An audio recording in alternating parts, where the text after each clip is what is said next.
Salam, bugün sizə yuxuda üzük görmək haqqında danışmaq istəyirəm. Bu maraqlı mövzu çoxlarının diqqətini çəkir. Yuxular dünyasında üzük müxtəlif mənalar daşıya bilər. Əvvəla, yuxuda üzük görmək əlaməti nədir?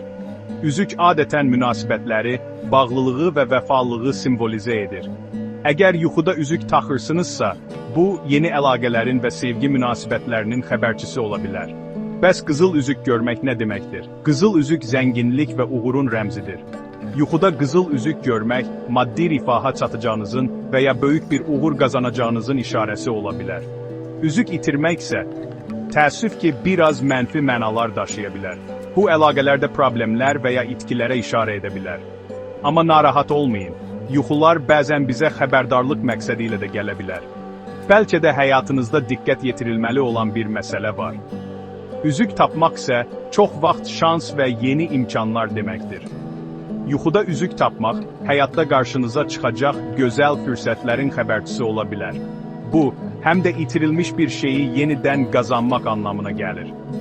Yuxuların mənaları fərqli ola bilər və hər birimizin təcrübəsi özünə məxsusdur. Yuxuları anlamaya çalışmaq, bəzən özümüzü daha yaxşı tanımaq üçün bir vasitədir. Ona görə də yuxularınıza diqqət yetirin və onların sizə nə demək istədiyini dinləyin. Videonu bəyəndinizsə, bəyən düyməsini basmağı və abunə olmağı unutmayın. Növbəti videoda görüşənədək, sağ olun.